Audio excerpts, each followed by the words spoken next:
தூத்துக்குடி செல்வம், மத்திய அரசு எடுக்கக்கூடிய நிலைப்பாட்டினுடைய அடிப்படையில் தான் வரி உயர்வு நடக்குது, சொத்து வரி உயர்வு. இன்னொன்று, நிதி அப்படின்ற அம்சம் மத்திய அரசினுடைய கட்டுப்பாட்டுக்குள்ள இருக்குது. அது மாநில அரசு கட்டுப்பாட்டிலேயோ அல்லது கன்கரண்ட் ஒத்திசைவு பட்டியலிலோ இல்லாத பொழுது நீங்க எப்படி இதை வந்து திமுக ஆட்சி மேல பழி சொல்லுவீங்கன்ற? நான் முழுக்க மறுக்கிறேன். ஏன்னு கேட்டீங்கன்னா, மாநில அரசாங்கம் நிதி ஆளுமைகளிலும் சரி, இந்த கல்வியிலும் சரி, ஏதாவது பிரச்சனை இருக்கா இல்லையே? அதாவது கல்வியிலும் சரி, மாநிலத்திலும் சரி, கல்வி வந்து கன்கரண்ட் லிஸ்ட்ல இருக்கு.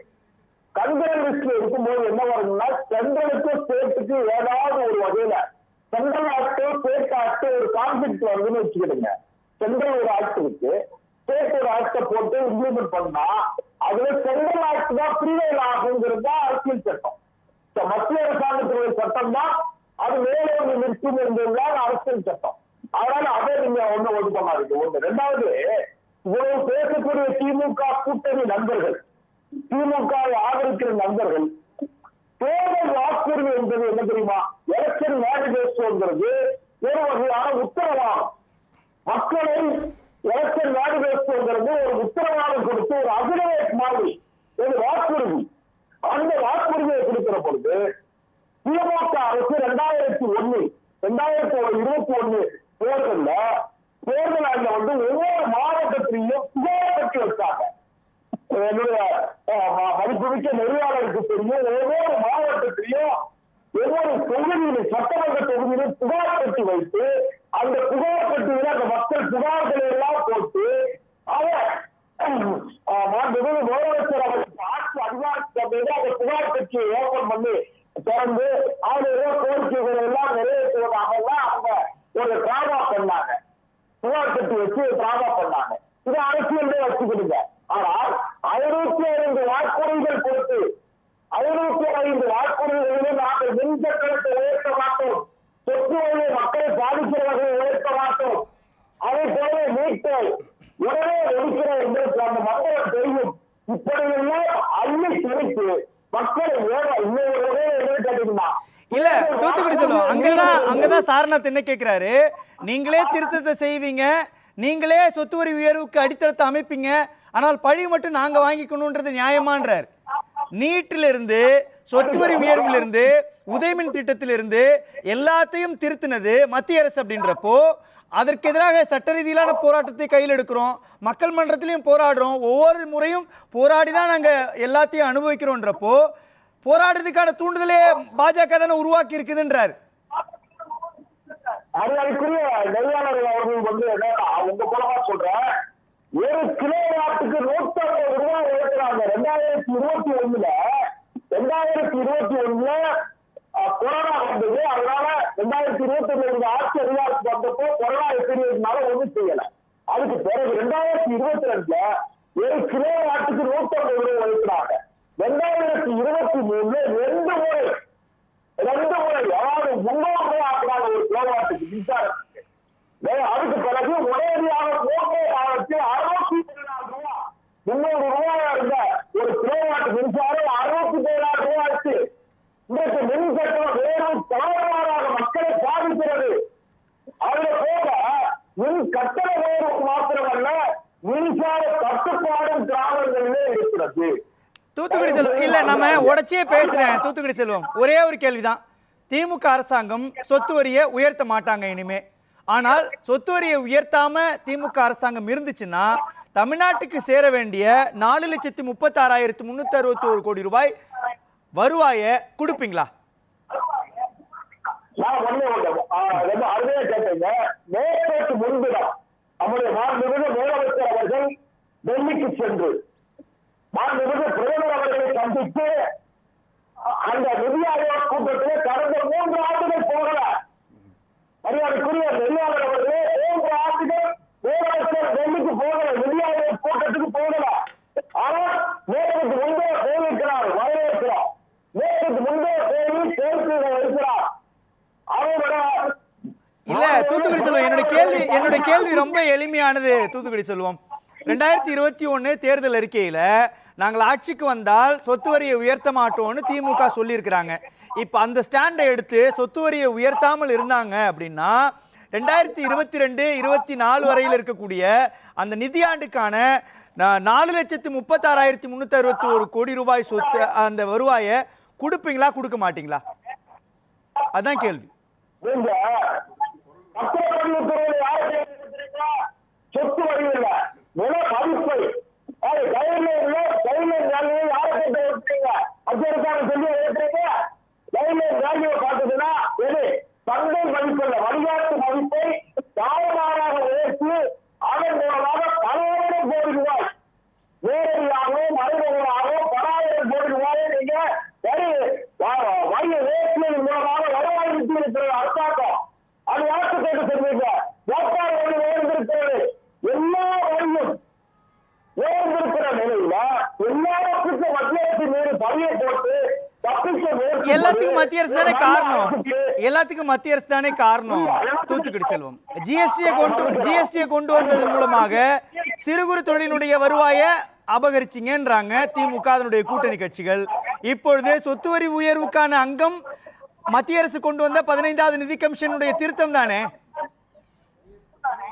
எனக்கு ஒரு நல்ல நியூ எடுத்து கொடுத்தீங்க. ஜிஎஸ்டியை கொண்டு வந்து தயவு செய்து தப்பா எடுத்துக்கிறாதீங்க. திமுக அமைச்சரவையில் திமுக காங்கிரஸ் அமைச்சரவையில பங்கெடுத்திருந்த பொழுது நாமக்கல்லை சார்ந்த திமுக அமைச்சர் காந்தி செல்வம் தயவு செய்து மறுபடியும் நான் அதை ரொம்ப காலமா நம்ம இதை பேசிக்கிட்டு இருக்கோம். ஜிஎஸ்டியை கொண்டு வந்தது அவங்களா, நேட்டை கொண்டு வந்தது அவங்களா, கச்சத்தியை காரையாக்குவது அவங்களா, மாநில பட்டியலிருந்து மத்திய பட்டியலுக்கு கொண்டு போனது கண்கரன் லிஸ்டுக்கு போனது திமுக ஆட்சியிலதான். இப்ப என்னன்னு கேட்டா தேர்தல் வருகிற காரணத்தா 2026 தேர்தல் வர்ற காரணத்தால அவசரமாக என்ன செய்வது இன்னும் கூட நாம் தலைப்பை தாண்டி போவதாக நெறியாள கருதக்கூடாது. அதாவது மிகப்பெரிய சிக்கல் மாநில அரசாங்கம், மாநில அரசாங்கத்தினுடைய நிர்வாகிகள் மிகப்பெரிய சிக்கலில் இருக்கிற காரணத்தால் இன்றைக்கு மத்திய அரசோடு இன்னைக்கு இன்னொரு கலந்த இந்தியா கூட்டணி மரியாதைக்குரிய மேற்கொண்ட முதலமைச்சர் திரிணாமுல் காங்கிரசுடைய தலைவி மம்தா பானர்ஜி அங்க போகல, கேரளா முதலமைச்சர் பினராயி விஜயன் போகல, கர்நாடக முதலமைச்சர் சித்தராமையா போகல.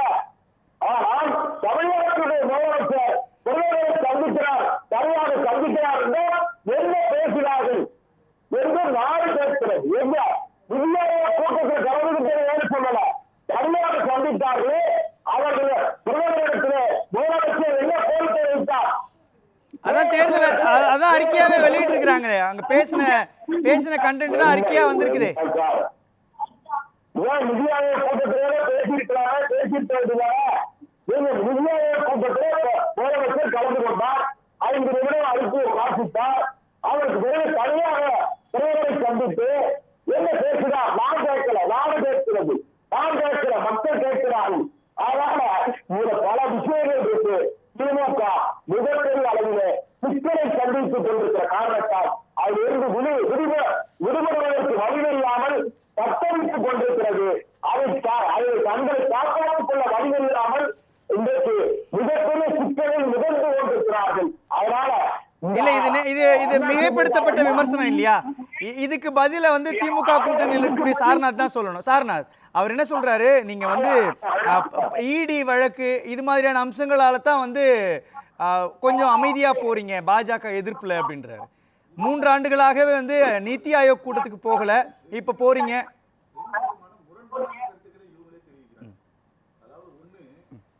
ஒன்றிய அரசோடு மிகப்பெரிய முரண்பாடு வளர்க்குறீங்க, அவங்களோட எப்ப பார்த்தாலும் மோதிட்டு இருக்கீங்கன்றாங்க.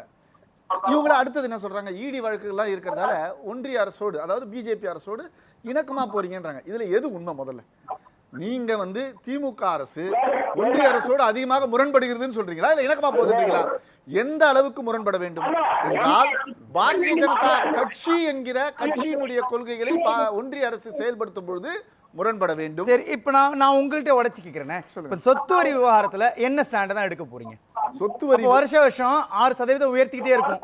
அதை வந்து எந்த அளவுக்கு மக்களை பாதிக்காத அளவுக்கு குறைந்த அளவுல இல்ல அது 4 வருஷமா செய்யலையன்றதான உங்களுடைய கேள்வி. 4 வருஷமா 6% உயர்த்தப்பட்டுட்டு தான் இருக்குது. ஆனா இதுல ஒரு தீர்வு கால என்ன ஸ்டாண்ட் எடுக்க போறீங்கன்னு தெரியலன்றப்போ அடுத்து இது தொடர்ந்துட்டு தானே இருக்கும். இல்ல இதுல வந்து நிறைய பேர் வந்து ஒரு சில தவறான புரிதலோட பேசுறாங்க.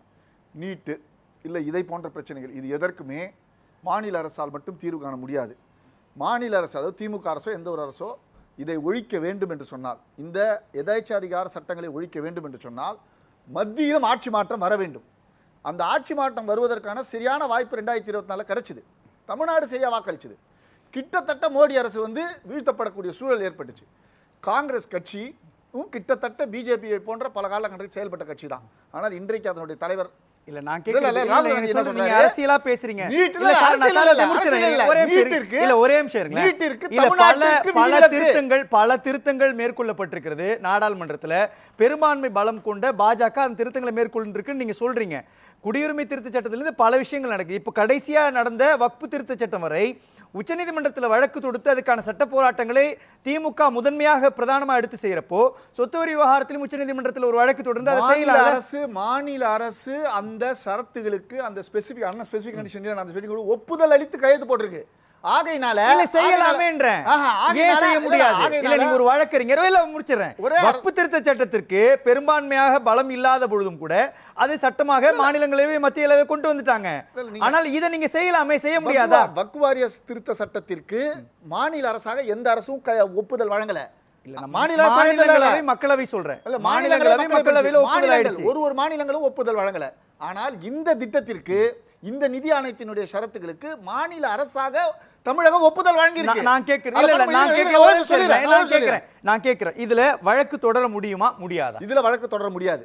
ஏன் தொடர முடியாதுன்னா இதுல செய்யக்கூடிய ஒரே ஒரு தேவை என்னன்னா அரசியல் பணிகள் மட்டும்தான். அரசியல் பணிகள் மட்டும்தான். ஒரு தூத்துக்குடி செல்வம் அரசியல் பணிகள் மட்டும்தான். அரசியல் பணிகள் மட்டும்தான். என்ன அரசியல் பணிகள் அவர் குறிப்பிடுறார்? அதாவது எல்லா விஷயத்தையும் சேலஞ்ச் பண்ணலாம். சுப்ரீம் கோர்ட்ல எந்த விஷயத்தையும் சேலஞ்ச் பண்ணலாம். ஆர்டிகல் 1 இல்ல சேலஞ்ச் பண்ணலாம் பண்ணக்கூடாதுன்றது இல்ல, அது நடைமுறைக்கு வருமானம் ஒண்ணு இருக்குல்ல. நீங்க மாநில அரசாங்க கையெழுத்து போட்டுட்டு இப்ப மாநில அரசாங்க நாங்கள் வந்து அதை எதிர்க்கிறோம் சொல்றது முரண்பாடு. அது வந்து நீட்ல மாநில அரசாங்கத்தினுடைய நிலைப்பாடு என்ன? மாநில அரசு நீட்டை நாங்க ஏத்துக்கல. இல்ல நீங்க இப்ப ஏத்துக்கல, முந்தைய அதிமுக ஏத்துக்கல. அப்போ இப்ப இந்த விஷயமும் இதுக்கும் ஒப்பிட்டு வரவே முடியாது. நீங்க எல்லாத்தையும் ஒரே தட்டுல எப்படி வச்சு பார்க்க முடியும்? இது வேற அது வேற. நீட் தேர்வு எதனால வந்தது? மத்திய அரசு கொண்டு வந்ததை விட, ஒன்றிய அரசு கொண்டு வந்ததை விட உச்ச நீதிமன்றமே நீட் தேர்வு வேணும்னு சொல்லிடுச்சு. இதுதான் சிக்கல். நீங்க அதை இதை ஒப்பிட்டு பார்க்க முடியாது. ஆனால் நான் ஒரு விஷயம் மட்டும் சொல்றேன். ஒண்ணுமே இல்லைங்க, சொத்து வரி உயர்த்தக்கூடாது. அதானே தமிழ்நாட்டிற்கு வர வேண்டிய பணம், தமிழ்நாட்டினுடைய வருவாய் 4 லட்சம் கோடி ரூபாய் கிட்ட இருக்கு. அந்த பணத்தை வர வைக்க வேண்டியது திமுகவினுடைய கடமை கிடையாது. திராவிட கட்சி என்று சொல்ல கொள்ளக்கூடியதே அதிமுகவும் சேர்ந்து குரல் கொடுக்கணும். தமிழ்நாட்டில் அரசியல் செய்கிற அண்ணன் தூத்துக்குடி செல்வம் போன்றவர்களும் சேர்ந்து குரல் கொடுக்கணுமே தவிர அதற்கு முரண்பாடா பேசக்கூடாது. அதாவது அண்ணன் வந்து என்னோட மூத்த வழக்கறிஞர், என்னுடைய நண்பர். ஆனால் தவற அரசியல் சட்டத்தையே சேலஞ்ச் பண்ணி அரசியல் சட்டம் தான் இருக்கிறதுலே பெருசு. ஆனா அரசியல் சட்டத்தையே சேலஞ்ச் பண்ணி கோர்ட்டுக்கு போன காலம் எதனாலும் சேலஞ்ச் பண்ணி கோர்ட்டுக்கு நீதிமன்றத்துக்கு போகலாம்.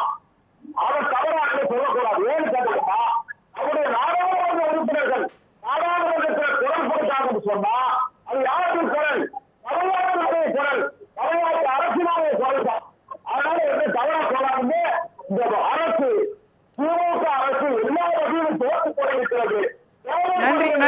நன்றி தூத்துக்குடி செல்வம். நான் வரேன்.